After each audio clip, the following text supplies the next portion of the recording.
Hi guys, ഒരു bumper surprise ഉണ്ട്. ഈ ഫൈനലിലേക്ക് പ്രവേശിക്കുമ്പോൾ ഇന്ത്യൻ ടീമിന് ഒരു ബമ്പർ സർപ്രൈസ് നമ്മുടെ സഞ്ജു സാംസണിന് കൊടുക്കാനായിട്ടുണ്ട് എന്നുള്ളതാണ് അറിയാൻ കഴിയുന്നത്. അത് മറ്റൊന്നുമല്ല, സഞ്ജു സാംസന്റെ പ്രത്യേക പ്രയത്നം കൊണ്ട് മാത്രമാണിപ്പോൾ സെമിഫൈനലിലേക്കും ഫൈനലിലേക്കും കടന്നു വരുവാൻ ബാറ്റിങ്ങിലെ പ്രകടനം കാരണമായി തീർന്നത്. ഇത് സഞ്ജു സാംസന്റെ ആധികാരികമായ മുന്നേറ്റത്തെയാണ് ഇവിടെ കാണുവാനായിട്ട് സാധിക്കുന്നത്. അതുകൊണ്ട് BCCI നമ്മുടെ മലയാളിയുടെ അഭിമാനമായ സഞ്ജു സാംസണ് പ്രത്യേക പരിഗണന നൽകി തുടർന്നുള്ള ടൂർണമെന്റുകളിൽ തന്നെ ഒരു ക്യാപ്റ്റന്റെ പദവിയിലേക്ക് കൊണ്ടുവരാനാണ് ആഗ്രഹിക്കുന്നത് എന്നാണ്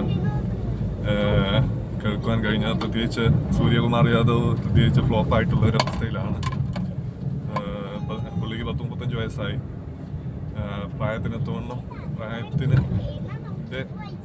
പരിമിതികൾ തന്നെ അലട്ടുന്നുണ്ട്. എനിക്ക് മുന്നേറുവാൻ കഴിയുന്നില്ല. 360 സ്റ്റൈലിലൊക്കെ തനിക്ക് അടിക്കാൻ കഴിയുമെങ്കിലും പക്ഷെ ഇപ്പോൾ വളരെ ഫ്ലോപ്പായിട്ടുള്ള ഒരു സിറ്റുവേഷനാണ്. ഈ വേൾഡ് കപ്പിൽ ഒരു പെർഫോമൻസ് തനിക്ക് കാഴ്ചവെക്കാൻ ഇതുവരെ കഴിഞ്ഞിട്ടില്ല. അപ്പോൾ സഞ്ജു സാംസണാണ് എന്തുകൊണ്ടും യോഗ്യൻ ഒരു ടീമിൻ്റെ ഏതൊരു സാഹചര്യത്തിലും ടീമിനെ വിജയത്തിലേക്ക് ഒരു മാച്ച് വിന്നറായിട്ട് തന്നെ കൊണ്ടുവരുവാനായിട്ട് സഞ്ജു സാംസൺ കഴിയുന്നു എന്നുള്ളതാണ്. അതുകൊണ്ട് തന്നെ എന്തുകൊണ്ടും യോഗ്യനാണ്.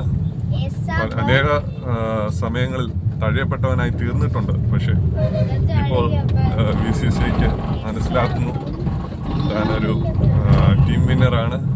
ടീമിൽ അവിഭാജ്യ ഘടകമായി നിലകൊള്ളുന്നത് കൊണ്ട് ടീമിനെ നയിക്കുവാൻ താൻ യോഗ്യനാണ്.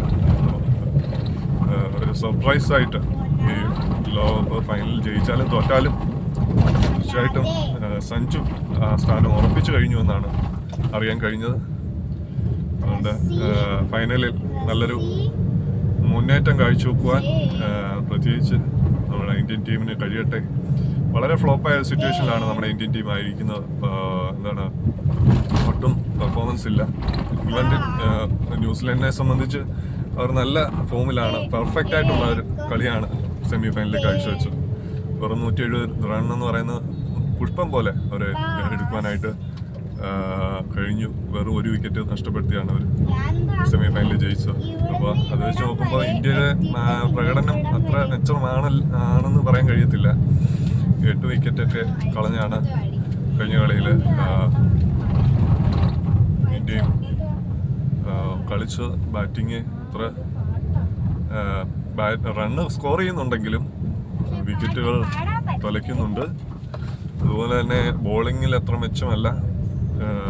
ജസ്പ്രീത് ബുംറ ഒഴികെ ബാക്കി എല്ലാവരും വളരെ പരിതാപകരമായ സിറ്റുവേഷനിലാണ്. ലോക 1-ാം നമ്പർ താരമായ വരുൺ ചക്രവർത്തി പോലും 65 റണ്ണിലധികം വിട്ടുകൊടുത്തിട്ടാണ് കഴിഞ്ഞ കളിയിൽ. അപ്പോൾ ആ കളി ഫൈനലിൽ എടുത്തു കഴിഞ്ഞാലുള്ള സിറ്റുവേഷൻ ഞാനൊന്ന് ആലോചിച്ച് നോക്കുകയാണ്. പ്രിയ ഫ്രണ്ട്സ്, നമുക്ക് പ്രാർത്ഥിക്കാം ടീം വിജയത്തിലേക്ക് കയറട്ടെ. എന്തിനും തയ്യാറായ ഒരു ടീമായിട്ട് ഇറങ്ങുവാൻ ഇന്ത്യൻ ടീമിനെ സർവശക്തനായ ദൈവം സഹായിക്കട്ടെ എന്ന് ആശംസിച്ചുകൊണ്ട് ഈ വീഡിയോയിൽ നിന്നും ഞാൻ